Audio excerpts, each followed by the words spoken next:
അമ്മയുടെ കണ്ണീരിൻ്റെ മകൻ എന്നറിയപ്പെടുന്ന മാനസാന്തരത്തിൻ്റെ വിശുദ്ധൻ വിശുദ്ധ അഗസ്തീനോസിൻ്റെ തിരുനാളാണ്. വിശുദ്ധ മോണിക്ക പുണ്യവതിയുടെ കണ്ണീരിനാലും വിശുദ്ധ അംബ്രോസ് മെത്രാൻ്റെ വചനപ്രഘോഷണത്താലും ഒക്കെ തിരികെ തൻ്റെ ജീവിതത്തെ, എൻ്റെ സുഹൃതങ്ങളെ തിരികെ പിടിച്ച ഒരു മഹാവിശുദ്ധൻ. കത്തോലിക്ക സഭ ഈ വിശുദ്ധനെ കൂടാതെ ആലോചിക്കുക നമുക്കിത്തിരി ബുദ്ധിമുട്ടാണ്. അത്രയ്ക്ക് ആഴമേറിയ ധ്യാനചിന്തകൾ, ഗഹനമായ പഠനങ്ങളുമൊക്കെയായി അഗസ്റ്റിൻ സഭാചരിത്രം മുഴുവൻ നിറഞ്ഞു നിൽക്കുന്നുണ്ട്. ഇന്ന് നമ്മളുടെ വിശ്വാസം ഇങ്ങനെ മുന്നോട്ട് പോകുന്നത് പോലും മിക്കവാറും ഇദ്ദേഹത്തിൻ്റെ ചില ചിന്തകളുടെയൊക്കെ സ്വാധീനത്തിൽ തന്നെയാണ്. അത്രയ്ക്ക് സ്വാധീനം ചെലുത്തുന്നൊരു വിശുദ്ധൻ പണ്ടൊരു പാപിയായിരുന്നു എന്ന് പറഞ്ഞു കഴിഞ്ഞാൽ വിശ്വസിക്കാൻ പ്രയാസം. പക്ഷെ ഇതൊക്കെ കണ്ടിട്ടാണ് ഇന്നും മനുഷ്യരാ ചില യൂസേജൊക്കെ പറയണത് എല്ലാ വിശുദ്ധന്മാരുടെയും പിന്നിൽ ഒരു പാപിയുടെ കഥയുണ്ടെന്ന്. ഇത് തിരിച്ചുവരവിൻ്റെ കഥയാണ്. വിശുദ്ധ അഗസ്റ്റീനോസിൻ്റെ കഥ സാധ്യതയുടെ കഥയാണ്. നിങ്ങൾക്ക് ഏത് വലിയ തിന്മയിൽ നിന്നും തിരികെ ജീവിതത്തിൻ്റെ നന്മയിലേക്ക് വരാനാവുമെന്നുള്ള വലിയ സാധ്യതയുടെ ഒരു ഓർമ്മപ്പെടുത്തലിൻ്റെ തിരുനാളാണത്. കർത്താവിൻ്റെ കൂടെ കുരിശിൽ കിടക്കുന്ന രണ്ട് കള്ളന്മാരെപ്പോഴും വലിയ ധ്യാനചിന്തകൾ തരാറുണ്ട്. അതിനകത്ത് ആ നല്ല കള്ളൻ എന്ന് പറയുന്ന മനുഷ്യൻ നമുക്ക് പറഞ്ഞു തരുന്ന കാര്യം വിശുദ്ധ അഗസ്തീനോസിൻ്റെ ജീവിതം അങ്ങനെ തന്നെയാണ്. അത്രയും കാലം എങ്ങനെയൊക്കെയോ ജീവിച്ചൊരു മനുഷ്യൻ ജീവിതത്തിൻ്റെ അവസാന നിമിഷത്തിൽ ഇങ്ങനെ ഒരൊറ്റ നിമിഷത്തെ പശ്ചാത്താപം കൊണ്ട് തൻ്റെ ജീവിതത്തെ നഷ്ടപ്പെട്ടു പോയ എല്ലാ സുഹൃതങ്ങളും സ്വർഗം തന്നെയും തിരികെ പിടിക്കുന്നത് നമ്മൾ കാണുന്നുണ്ട്. കുഞ്ഞുങ്ങളോട് പറഞ്ഞു കൊടുക്കണം, മക്കളെ, നിങ്ങളെത്ര തെറ്റ് ചെയ്തവരാണെങ്കിലും കർത്താവ് നിങ്ങളെ സ്നേഹിക്കുന്നുണ്ട്, തിരികെ വരാനായിട്ട് കാത്തിരിക്കുന്നുണ്ടെന്ന്. ഉള്ളിലിങ്ങനെ കുറ്റബോധത്തിൻ്റെ നീറുന്ന കനലുമായി ജീവിക്കുന്ന എത്ര മക്കളെ നമുക്ക് കാണാൻ പറ്റും. മരണക്കിടക്കയിൽ കിടന്നുകൊണ്ട് പോലും ഇത്രയും കാലം ഈ ഒരു വലിയ ഭാരം കയറ്റി വെച്ചിട്ടാണല്ലോ ഈ മനുഷ്യൻ ജീവിച്ചതെന്ന് നമ്മൾ സങ്കടപ്പെട്ടു പോകുന്ന വിധത്തിൽ ചില കുമ്പസാരങ്ങളൊക്കെ കേട്ടിട്ടുണ്ട്. ശരിക്കും പിള്ളേരോടൊക്കെ പറഞ്ഞു കൊടുക്കണ്ടേന്നേ, നിങ്ങൾക്ക് തിരിച്ചു വരാനായിട്ടൊരു സാധ്യതയുണ്ടെന്ന്. എപ്പോൾ വേണമെങ്കിലും തിരികെ ചെന്നു കഴിഞ്ഞാൽ സ്വീകരിക്കാനായിട്ട് കാത്തിരിക്കുന്നൊരു ദൈവമുണ്ടെന്ന്. കുമ്പസാരത്തിൻ്റെ ക്ലാസ് എടുക്കുമ്പോൾ എപ്പോഴും മക്കളോട് പറയാറുള്ള ആദ്യത്തെ കാര്യം ഇതാണ്: എത്ര വലിയ പാപമാണെങ്കിലും, എത്ര ആവർത്തിക്കുന്ന പാപമാണെങ്കിലും, എത്ര പഴയ പാപങ്ങളാണെങ്കിലും നിങ്ങൾ കുമ്പസാരക്കൂട്ടിലേക്ക് ചെല്ലും. അവിടെ ചെന്നു കഴിഞ്ഞാൽ നിങ്ങളെ ഒരു വാക്കുകൊണ്ട് പോലും കുറ്റം വിധിക്കാത്ത, തലകുനിക്കാൻ അനുവദിക്കാത്തൊരു ദൈവം അവിടെയുണ്ട്. അതുകൊണ്ട് ഒന്ന് ഏറ്റുപറ, നിങ്ങൾക്ക് തിരിച്ചു വരാനായിട്ടുള്ള സാധ്യതയുണ്ട്. എപ്പോൾ വേണമെങ്കിലും തിരിച്ചു വരാനായിട്ടുള്ളൊരു സാധ്യതയുണ്ട്. പറഞ്ഞില്ലേ, ചില ചെറുപ്പം മക്കളൊക്കെ അവരുടെ ജീവിതം ഇങ്ങനെ തിന്മയിൽ നിന്ന് തിന്മയിലേക്ക്, മോശത്തിൽ നിന്ന് മോശത്തിലേക്ക് പോയിക്കൊണ്ടിരിക്കുന്നതിൻ്റെ കാരണം ഈ ഒരു തിരിച്ചറിവ് കിട്ടാത്തത് കൊണ്ടാണ്. ഞാനിപ്പോൾ ചെന്ന് കഴിഞ്ഞാൽ കർത്താവിനോട് ക്ഷമിക്കുമോ എന്ന് ചോദിക്കുന്ന പിള്ളേരെ കണ്ടിട്ടുണ്ട്. അത്രയും തെറ്റുകളുണ്ടച്ചോ, കുഴപ്പമില്ലാന്നേ അവരോട് പറ, ചേർത്ത് പിടിച്ചിട്ട് അവരോട് പറ, കുഴപ്പമില്ലാന്നേ. എത്ര തെറ്റ് ചെയ്തവനാണെങ്കിലും ആ ധൂർത്തപുത്രൻ്റെ ഉപമ അവരെ നിരന്തരം ഇങ്ങനെ ഓർമ്മിപ്പിച്ചുകൊണ്ടിരിക്കണം.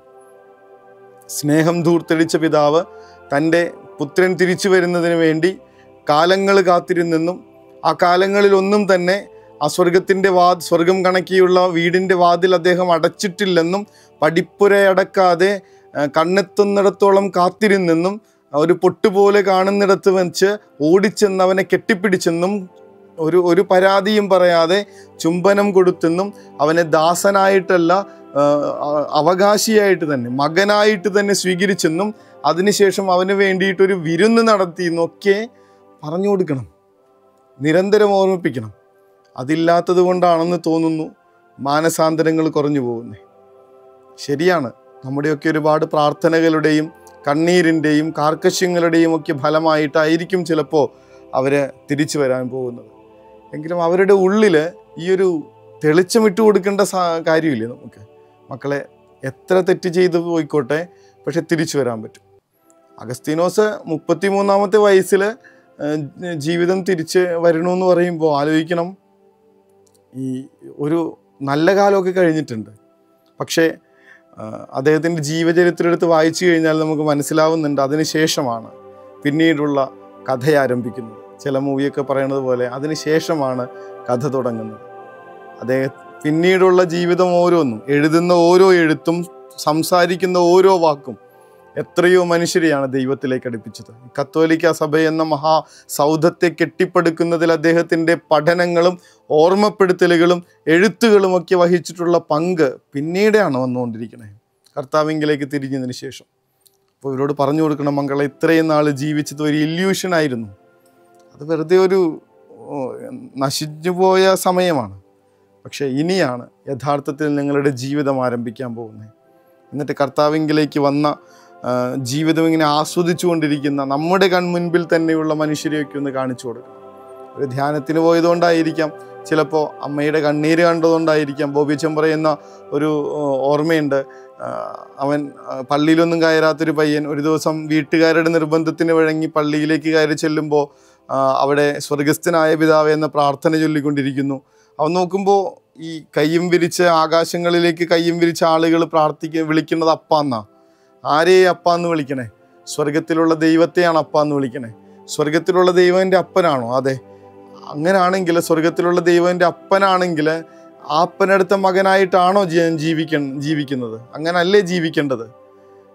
അങ്ങനെ അല്ലല്ലോ എന്നുള്ള തെളിച്ചം കിട്ടുന്നതോടുകൂടി അവൻ തീരുമാനിച്ചുറപ്പിക്കുന്നുണ്ട്, ഞാനിനി അങ്ങനെ ജീവിക്കണുള്ളൂ. സ്വർഗത്തിലുള്ള ദൈവം എൻ്റെ അപ്പനാണെങ്കിൽ ഞാൻ ഈ ഭൂമിയിൽ ആ അപ്പൻ്റെ മകനെ കണക്ക് ആ സ്റ്റാൻഡേർഡിൽ, ആ ക്വാളിറ്റിയിൽ ഞാൻ എൻ്റെ ജീവിതം കൊണ്ടുപോകും. മാനസാന്തരം അതാണ്. ഇങ്ങനെ ഒരു സാധ്യത എപ്പോഴും ഉണ്ടെന്ന്.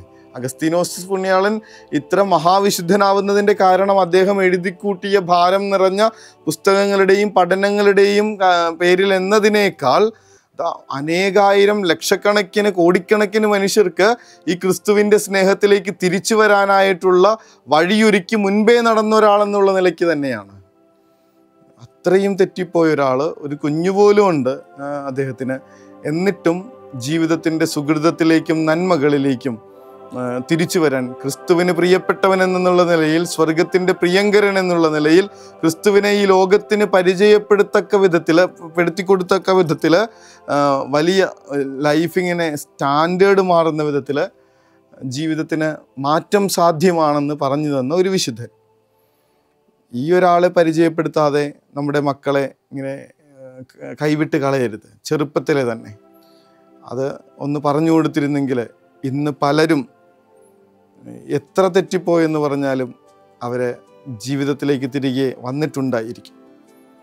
വിശുദ്ധ അഗസ്തീനോസെ, ഞങ്ങളുടെ ഓരോരുത്തരുടെയും ജീവിതങ്ങളെ സമർപ്പിച്ച് ഞങ്ങൾ പ്രാർത്ഥിക്കുകയാണെന്ന് പറഞ്ഞ് ഈ കർത്താവിൻ്റെ മുൻപിലിരിക്കണം. ഞങ്ങൾക്ക് തെറ്റിപ്പോയ ഒരുപാട് വഴികളുണ്ട്.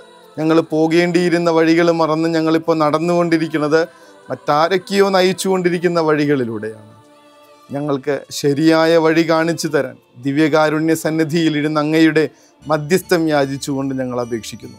വിശുദ്ധ അഗസ്തീനോസ് തെറ്റിപ്പോയ നമ്മുടെ ഓരോരുത്തരുടെയും പ്രിയപ്പെട്ടവരുടെ ജീവിതങ്ങളിൽ വഴിവെളിച്ചമായി നിലകൊള്ളട്ടെ എന്ന് നമുക്ക് ഈ സമയം ആത്മാർത്ഥമായി പ്രാർത്ഥിച്ചുകൊണ്ട് മാനസാന്തരത്തിൻ്റെ ഈ മഹാവിശുദ്ധൻ വഴിയായി ഈ ദിവ്യ കാരുണ്യത്തിൽ നിന്ന് കർത്താവിൻ്റെ കാരുണ്യത്തിന് വേണ്ടിയിട്ട്, തിരിച്ചു വരവിനുള്ള കൃപയ്ക്ക് വേണ്ടിയിട്ട് അപേക്ഷിച്ചുകൊണ്ട് നമുക്ക് മുട്ടിന്മേലായിരിക്കാം. ആശീർവാദം സ്വീകരിക്കാം.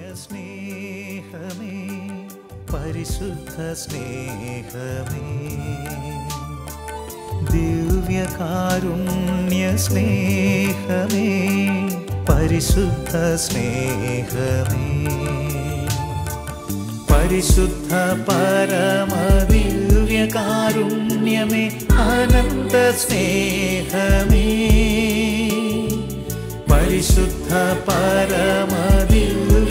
പരിശുദ്ധ പരമദിവ്യകാരുണ്യത്തിന് നേരവും ആരാധനയും സ്തുതിയും പുകഴ്ചയും ഉണ്ടായിരിക്കട്ടെ. പരിശുദ്ധ പരമദിവ്യകാരുണ്യത്തിന് എന്നേരവും ആരാധനയും സ്തുതിയും പുകഴ്ചയും ഉണ്ടായിരിക്കട്ടെ. പരിശുദ്ധ പരമദിവ്യകാരുണ്യത്തിന് എന്നേരവും ആരാധനയും സ്തുതിയും പുകഴ്ചയും ഉണ്ടായിരിക്കട്ടെ. ചെളിയിൽ ചവിട്ടിക്കഴിഞ്ഞാൽ നമുക്ക് രണ്ട് സാധ്യതകളുണ്ട്. ഒന്നല്ലെങ്കിൽ അതേ ചെളിയിൽ തന്നെ നിൽക്കാം, അല്ലെങ്കിൽ കാല് കഴുകി പുതിയ വഴിയിലൂടെ നമുക്ക് നടന്നു തുടങ്ങാം.